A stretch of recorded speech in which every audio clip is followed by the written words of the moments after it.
కష్టాలు వచ్చినప్పుడు దృఢంగా ఉండాలని సమన్వయ సరస్వతి బ్రహ్మశ్రీ సామవేదం షణ్ముఖ శర్మ అన్నారు.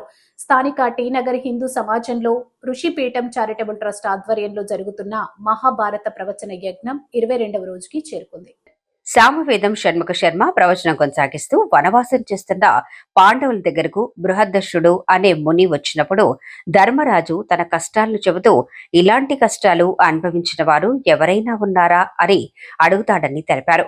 నీవు కష్టాలు పడుతూ అడవుల్లో ఉన్నా నీ వెంట అన్నదమ్ములు ద్రౌపది, నీ హితం కోరే విప్రులు, వేదవేత్తలు ఉన్నారని, నీరు హాయిగా ఉన్నావని బదులిస్తాడు. ఈ సందర్భంగా నలదమయంతి కథను ధర్మరాజుకి చెప్తాడన్నారు. నలదమయంతి కథ కలిదోషం పోగొట్టే కథ అని శ్రీ సామవేదం పేర్కొన్నారు. మంత్ర శాస్త్రం ఘట్టం ఇందులో ఉందన్నారు.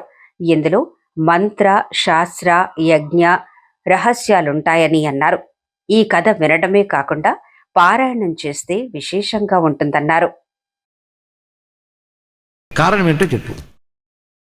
ఎవరు? జనక మహారాజు చెప్తున్నాడు. ఇక్కడ నివారణోపాయం జ్ఞానం, కారణం స్నేహం అన్నాడు.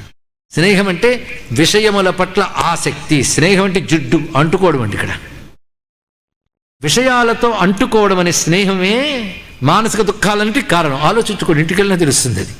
విషయాలు అంటే వ్యక్తులు కావచ్చు, వస్తువులు కావచ్చు, సంఘటనలు కావచ్చు.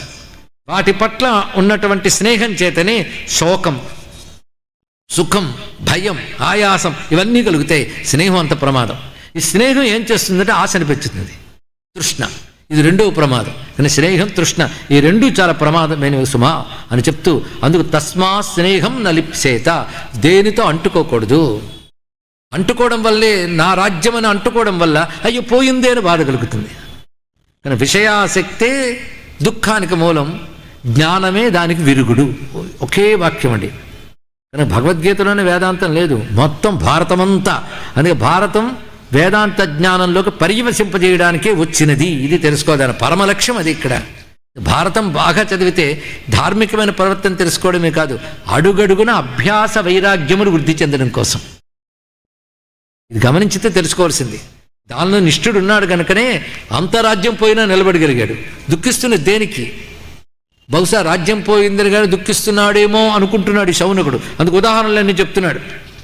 చెప్పగానే అప్పుడు మాట అన్నాడు, మీరు చెప్పినవన్నీ చాలా బాగున్నాయండి, కాదని కాదు, సంపదల మీద ఆసక్తితోనో నేను దుఃఖపడుతున్నాను పోయిందని మీరు అనుకుంటున్నారేమో, కానీ నార్థోపభోగ లిప్సార్థం వియమర్థేప్సుతామమా, నేను ధనం వల్ల కలిగే భోగాల పట్ల ధనం మీద స్నేహంతో దుఃఖించడం లేదు. నా గృహస్థ ధర్మాన్ని నేను చెయ్యలేకపోతున్నానే, నన్ను ఆశ్రయించిన వారికి అన్నం పెట్టలేకపోతున్నానే నేను దుఃఖపడుతున్నాను. అది స్వధర్మం, అది నిర్వహించలేకపోతున్నాను. నేను గృహస్థాశ్రమంలో ఉన్న వర్తమానో గృహాశ్రమే, గృహాశ్రమంలో ఉన్న నేను ఆశ్రయించిన వారికి రక్షణ పోషణ ఇవ్వకపోతే ఎలాగ? పైగా గృహస్థ భోజనం వాడొక్కడి కోసం కాదు. గృహస్థ భోజనములో భాగాలుంటాయి. అవేమిటి అంటే దేవ, పితృ, మనుష్య, ప్రాణి. ఈ నలుగురి భాగం గృహస్థ భోజనం ఉంటుంది. కనుక వాళ్ళకి పెట్టకుండా వాడు ఒక్కడే తిన్నాడు అనుకో, వాడు దొంగ, పాపాత్ముడు అంటారు ఇక్కడ. కనుక వాడు అనుభవించే దాంట్లో ఈ భాగాలు చేయాలి. దేవతలకి, పితృదేవతలకి, మనుష్యులకి, ఇతర ప్రాణికోట్లకి భాగం కల్పించబడింది. సంవిభాగో హి భూతానాం సర్వేషామేవ దృశ్యతే, ఇది కనబడుతున్న అంశం. అలాగే తనను ఆశ్రయించుకుని వచ్చినట్టు అతిథి అభ్యాగతుల్ని ఎలా చూడాలంటే గృహస్థు ముందు సంతోషించాలి. అతిథులు వచ్చారంటే అంటే నాకు మనుష్య రుణం తీర్చుకునే అవకాశం వచ్చింది అని సంతోషించి చక్షుర్దద్యాత్, మనోదద్యాత్, వాచం దద్యా సుభాషితం, ఉత్థాయ చాసనం దద్యాత్, ఏష ధర్మ సనాతన. ఇది సనాతన ధర్మం. బంధువులు వచ్చినప్పుడు వాళ్ళని జాగ్రత్తగా కనిపెట్టుకోవాలి. అంటే ఒక కంట కనిపెట్టాలని చెప్పడం కాదు, ఏం లోక్కుపోతారు అని, అది కాదు. కంట కనిపెట్టుకోవాలంటే వాళ్ళు అడుగుతే చేయిద్దామని కాకుండా వాళ్ళకి ఏం అవసరమో గమనించుకోవాలి. చక్షుర్దద్యాత్. రెండవది మనోదద్యాత్, ఎప్పుడు పోతారో ఏమిటో అని కాకుండా ఆదర బుద్ధితో ఉండాలి, మనస్సు వాళ్ళ యందు పెట్టాలి. మూడవది సుభాషితం దద్యాత్, మంచి మాటలతో వాళ్ళని తృప్తిపరచాలి. అలాగే వాళ్ళు వచ్చినప్పుడు తను ఎదుర్కొని వెళ్ళి వాళ్ళు కూర్చోబెట్టేది ఆసనం దద్యాత్, వాళ్ళకి సమకూర్చుకోవాలి. చూశారు గృహస్థ ధర్మం ఎంత జగ్గా చెప్పాడు.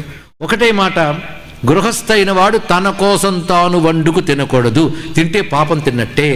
ఆత్మార్థం పాచయేన్నాన్నం న వృథా ఘాతయేత్ పశుం.